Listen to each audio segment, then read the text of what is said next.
তোমাকে আজকে আর জিজ্ঞেস করব না কেন চলে গেলে। জিজ্ঞাস করে লাভ নেই জানি, তাই আজকে শুধু ধন্যবাদ বলবো তোমায়। হুম, সত্যি ধন্যবাদ তোমায় আমাকে ভাঙার জন্য। তুমি আমাকে ভাঙলে বলেই তো জানলাম আমি আবার নিজেকে জোড়া লাগাতে পারি।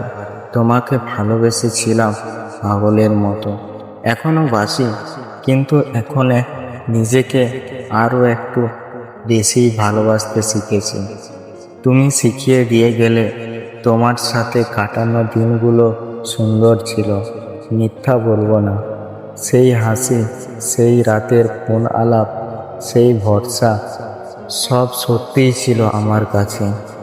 তাই ওই স্মৃতিগুলোকে আমি ঘৃণা করি না। ওইগুলো আমার, তুমি নিতে পারবে না। তবে তোমাকে আর আটকাবো না, কারণ যে থাকতে চায় না তাকে বেঁধে রাখলে সে বন্দি হয়, প্রেমিকা নয়।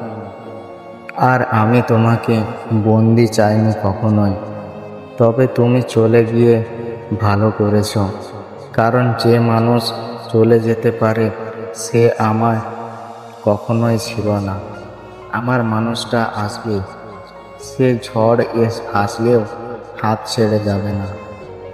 তোমার জন্য ঠাকুরের কাছে প্রার্থনা করি তুমি সুখে থেকো। শুধু একটাই চাওয়া, কাউকে আর আমার মতো ভেঙে দিও না, কারণ সবাই তো আবার উঠে দাঁড়াতে পারে না। আর আমিও এখন নিজের কাছে ফিরছি আস্তে আস্তে। তোমাকে ছাড়া বাঁচতে শিখে গেছি। একদিন দেখবে তোমার নাম শুনলে আর কাঁপবে না। আর সেই দিন বুঝবো আমি জিতে গেছি। ভালো থেকো, আমিও ভালো থাকার চেষ্টা করছি।